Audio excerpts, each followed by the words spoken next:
Hello, sports fans, and welcome back to another brand new episode of Ball Games and Beyond. I am your host, Evan Grote, and as always, Ball Games and Beyond is brought to you by Sportsnaut.com. Please go out there and make sure you are subscribing and following the Sportsnaut YouTube channel. Click that notifications bell as well. And if you prefer to get your podcast through audio only, you can search Ball Games and Beyond anywhere you get your podcast from. So make sure you go out there and do both of those things. Now, as for the show this week, it's been a while since we have discussed Major League Baseball. So I think that would be a great direction to go in with this week's show. We are just about a week away from the All-Star break.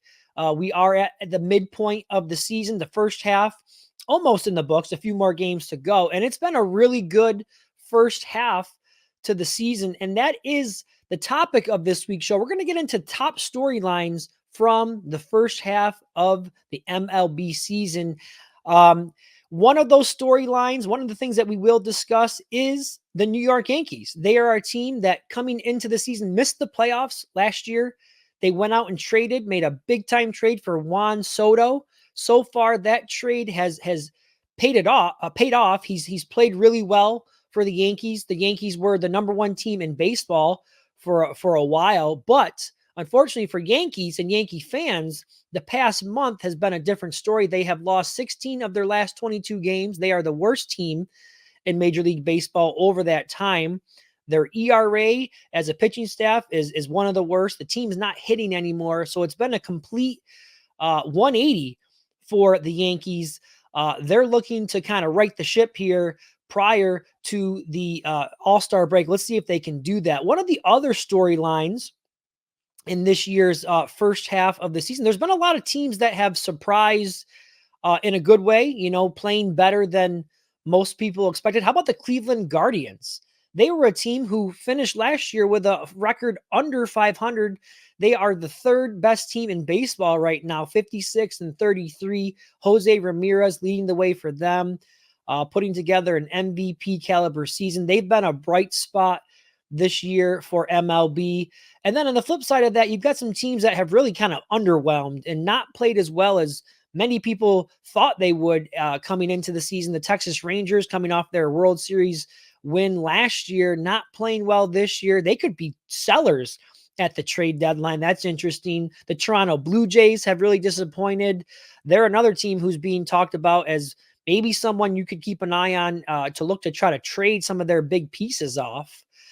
So those are some of the storylines from the first half of the year. And then there's been some really good individual performances as well from the first half.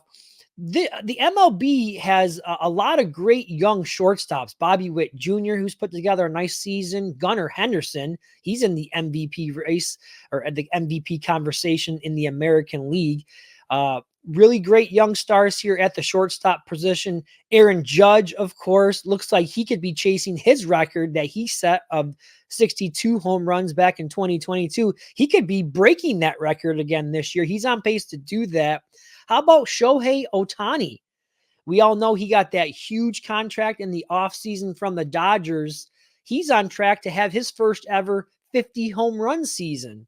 So there's a lot of good things going on in baseball right now as well. Paul Skeens, right? The rookie phenom, number one overall pick. He's must-see TV as well.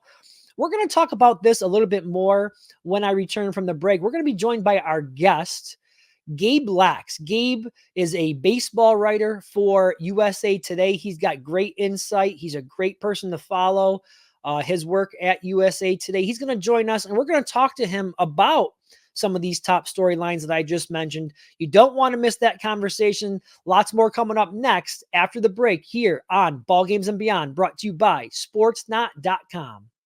And welcome back to Ball Games and Beyond. I am your host, Evan Grote, and we are bringing in our guest now this week. Joining us is Gabe Lacques, baseball writer for USA Today. And Gabe, we are just a few games away now from the All-Star break, and it's been a really interesting first half of the season, and that's why we brought you on here today to kind of talk with us about some of the top headlines from the first half of the year. Let's first start with one of the big market teams.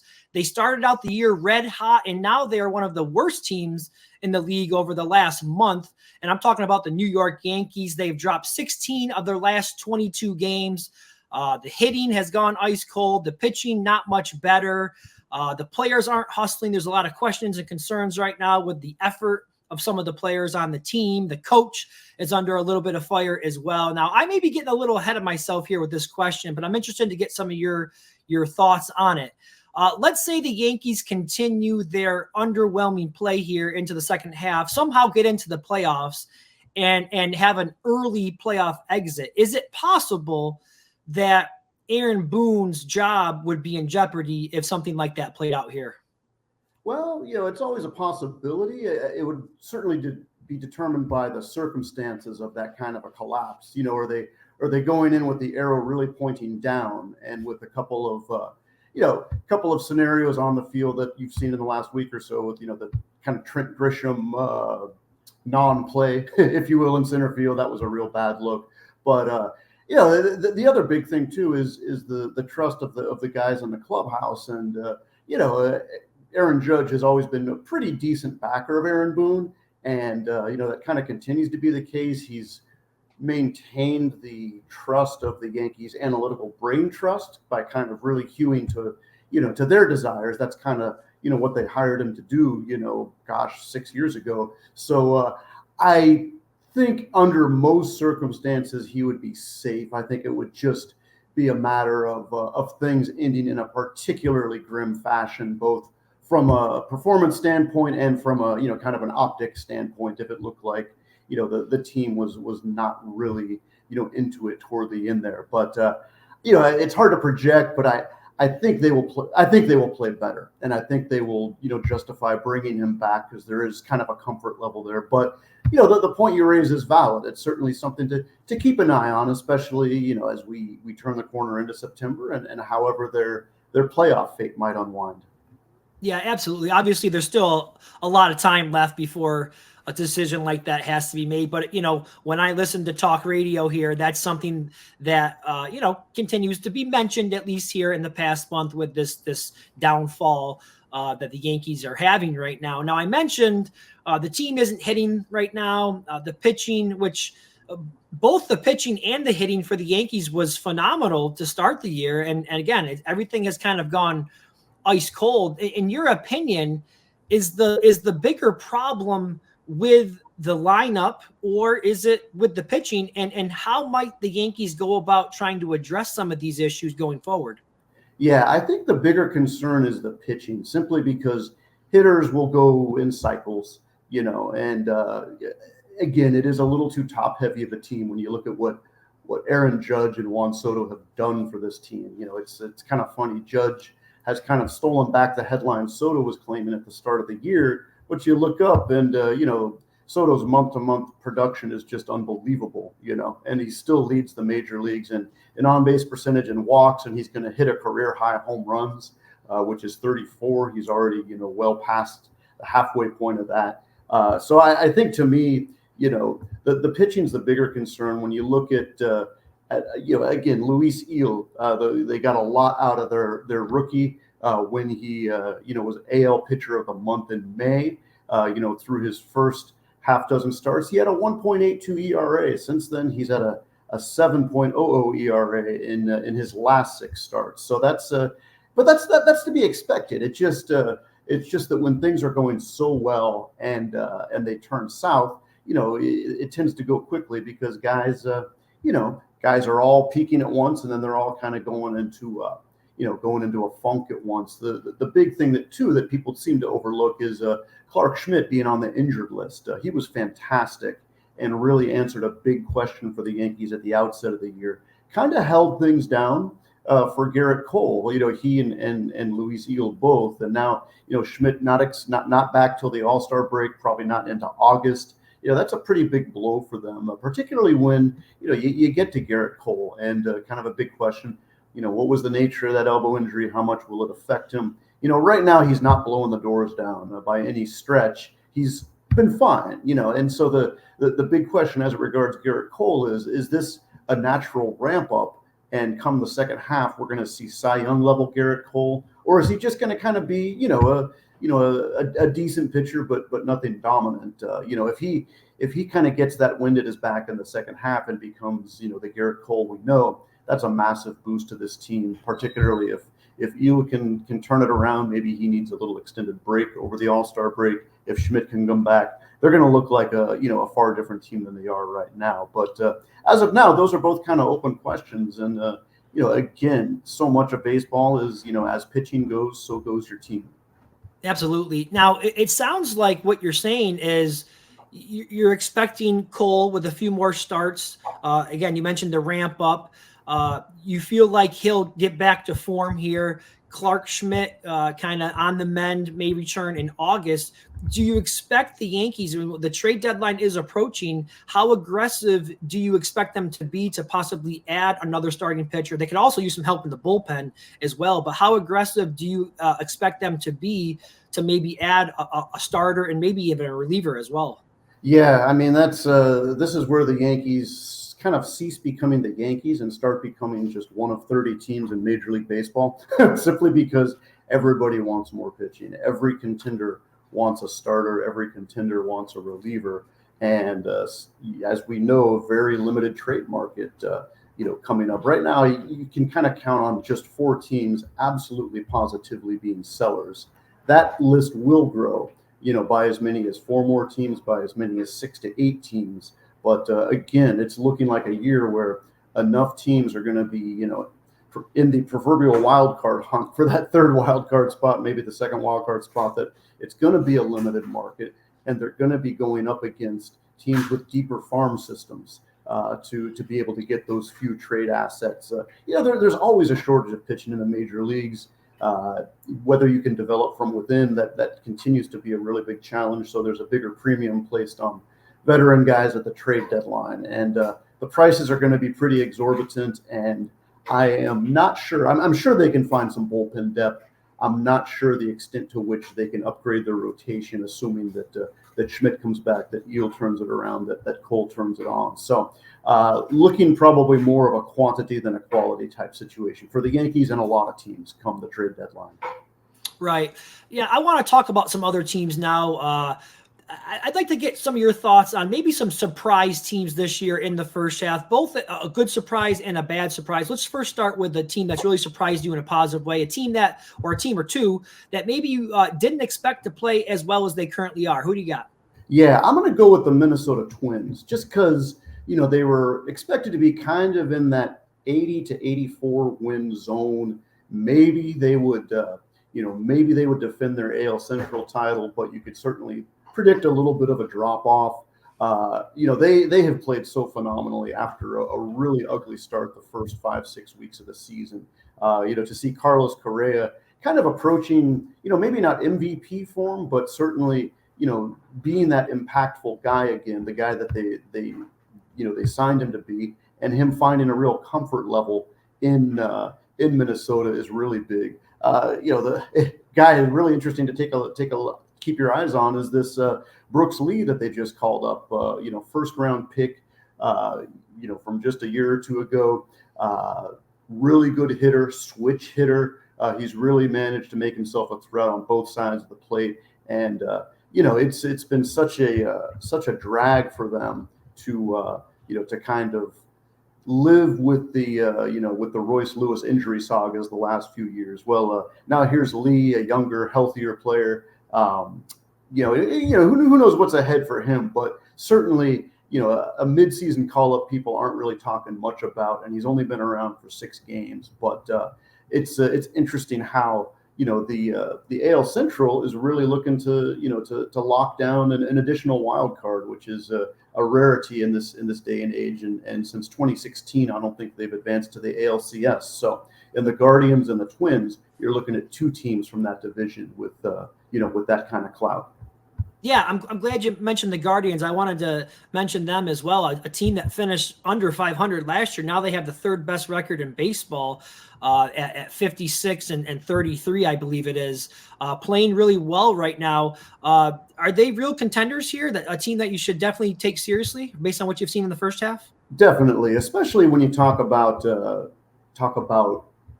notion that they're probably going to get a first round bye.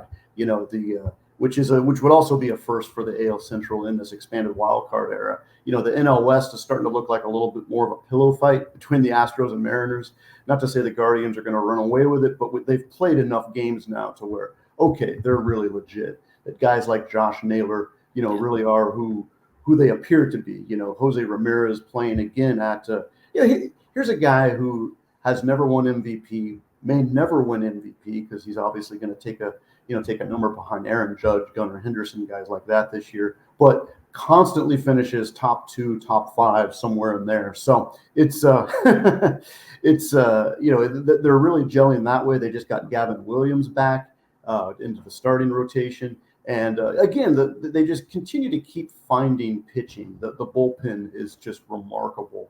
And I think the fact that they would get a first round bye is really big because they wouldn't have to dig too deep into their pitching depth. They wouldn't need to have a number 3, 4 starter ready to go for the division series. So yeah, definitely a live threat. The Central has kind of been a patsy in history, going forward with recent history in the playoffs. So we'll see how viable they are come October. But right now, definitely a big threat, and the record is definitely legit. We are chatting with Gabe Lacques, baseball writer for USA Today, chatting about some of the top headlines from the first half of the Major League Baseball season as the All-Star break approaches here in about a week. Gabe, on the flip side of some teams that surprised you in a good way, what about some teams that you expected to play better here in the first half but have struggled and have largely been a disappointment here? Who do you got? Yeah, so it's interesting. There hasn't been that like blatantly terrible team that you thought would be good. Just a lot of mediocrity. And I really kind of point the finger at the Blue Jays and the Cubs, both last place in their respective divisions, both pretty far out from what should be a pretty liberal wild card race where pretty much everybody is in. These guys are both in some trouble. And both, over these next 3 weeks, probably determining their trade deadline fate and perhaps the future of their respective franchises. With the Jays, the offense was just putrid for the first 2+ months of the season while they got terrific pitching. And that's just a problem. People worry about the Yankees, right? Well, the Yankees had incredible pitching and hitting at the same time. And now both are going a little bit south, but hey, they've got 55 wins in the bank. The Toronto's at 41-49. Their hitting's just now coming around, while their pitching's probably due for some correction. But I don't think they're going to rip it down at the trade deadline just because they still have a really good core they could bring back next year. They just made hundreds of millions of dollars in renovations to Rogers Center. I don't think it's a great message to send to your fans that we're going to rip it down and start all over. What they need to do is have a real off season. They really were way too passive this past winter. And when, Isaiah Kiner-Falefa is maybe your marquee addition, when you let Matt Chapman go, when you kind of get played by Ohtani to the extent that they did, that's really tough for a franchise. As for the Cubs, it's Craig Counsell, obviously no magician. We kind of knew that coming in. We weren't sure exactly what that group would bring to the table. And again, you've got some found money there, and Shota Imanaga and Javier Assad also pitching very well before he was injured. It's some things have gone really well, but the mix just isn't there with regard to the bullpen, with regard to various lineup pieces. You got Dansby Swanson carrying around a 204 on base or 281 on base percentage at shortstop. Christopher Morel really tailing off after he basically, was given the third base job. Cody Bellinger, fine, a little bit better than league average as a hitter, but not quite the MVP impact guy you might have hoped he would continue to be, going forward. So it's, right now it's not a great mix. Could they have some offensive correction in a positive fashion? Sure. But they're buried pretty deep right now, and the NL Central isn't as bad as it used to be. So both those teams kind of stand out to me as real disappointments. Yeah, it's interesting you bring up the Blue Jays. I was actually in Toronto about a week ago for a game. I saw them beat the Yankees up pretty good, and just talking with some Blue Jays fans at the game. The concern is, what is the organization? Which direction are they going to go in at the trade deadline? So I do think it's interesting that you mentioned them as one of your disappointments. What about the Texas Rangers? I mean, we're talking a team that is 9 months removed from winning the World Series. Currently, they sit 7.5 games back for the final wild card spot in the AL. If you had to try to forecast where they decide to go here in the next couple of weeks, even following the All-Star game, which direction do you see the Rangers going in? Yeah, it's an interesting spot for sure because it's looking like a really classic championship hangover, and I hate to say that because it's such a cliche, and you don't want to necessarily paint teams with such a broad brush, but we're closing in on 100 games played, and and they're 5 games below 500, and these things happen. It's really tough to replicate what you've done. It's really tough to maintain what the level that the guys played at a year ago, and of course you're going to have injuries, so it's tricky. I do think the next 3 weeks will play a pretty big role. But you're not going to look at a wholesale teardown. You're not going to take away those good vibes from the championship and give away the revenue of those good vibes, and rip things up. You may be looking at some spare parts that maybe you move, a Leody Taveras, a Kirby Yates, John Gray, guys like that. But you want to not totally give up on the season, and you want to leave a little bit left for next year. So, a guy like Nathan Eovaldi, he's got a 2025 clause that's probably going to vest. Would be, if he continues to pitch well and stay healthy, would be a really nice asset at the trade deadline. Do you move him, or do you leave a building block in place for 2025 when they will have theoretically Jacob deGrom for the whole year, and maybe some of their younger pitchers are ready to contribute, and you still have that offensive core. So yeah, a very funny team in that as it regards the trade deadline, because they could go both ways. They could get rid of some parts, hold others, but again, these next 3 weeks going to be really big for them.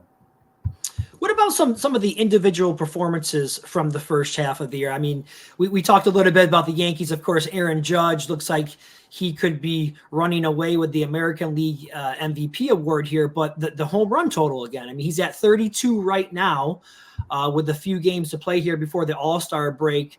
I don't know exactly what his pace was at this point in the year in 2022, but I have to believe he's very close to that pace. Is it possible we could see him maybe get close to that record that he set with 62 home runs in the 2022 season? Yeah, so he was on that pace almost exactly, or maybe even a little ahead of it a few days ago. Pretty sure he's under now, but not by much. Yeah, I think he could definitely take a shot at it, at the very least equaling, maybe topping it by a home run or two. It's interesting. You really saw a big change in the offensive environment when this kind of national heat wave hit about 8-10 days ago. Balls suddenly started flying out of the park, and the league average and the league OPS have crawled back to really ugly levels. It's right around 242 for average and about 706 for OPS, which are both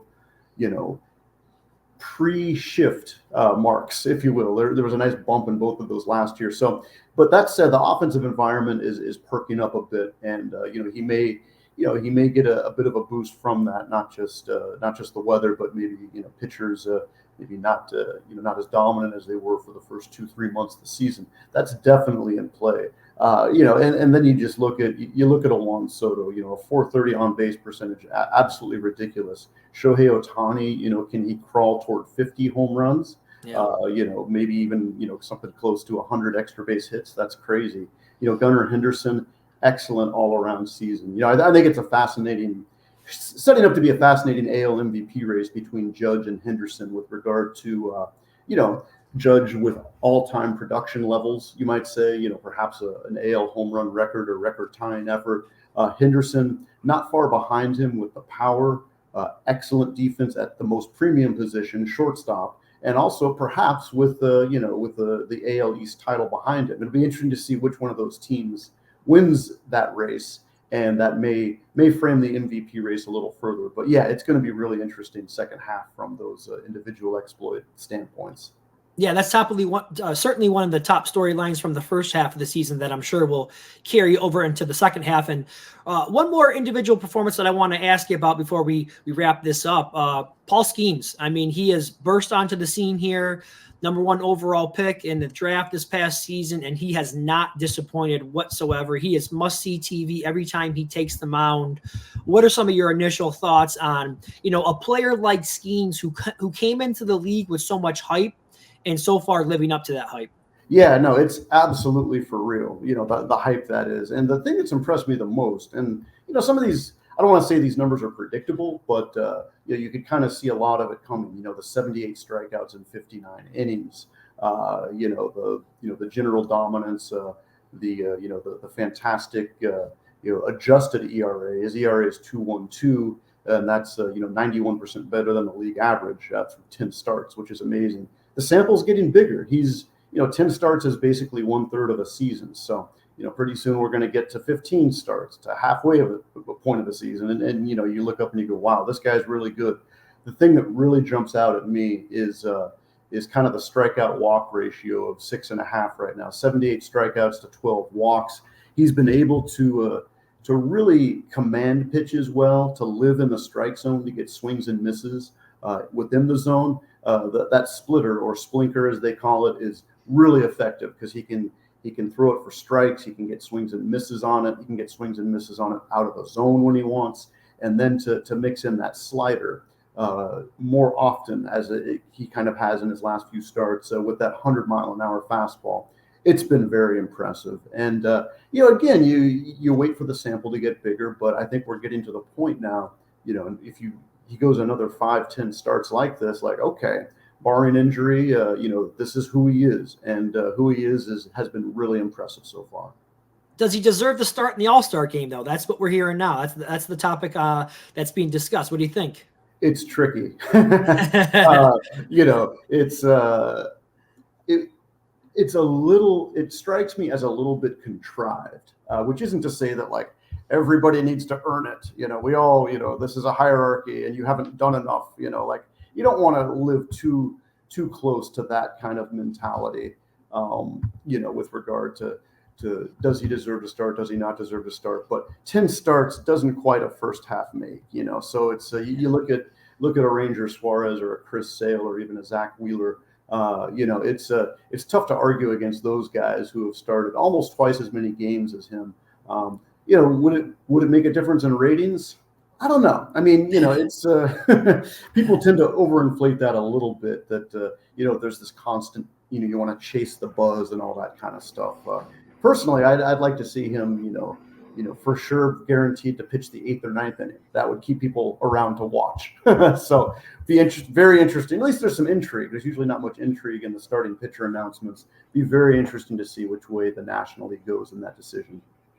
Absolutely. He may not start this year, but I'm sure he's got a few MLB All-Star game starts coming in the near future for Paul Skeens. But Gabe Lacques, thank you so much for all the time today.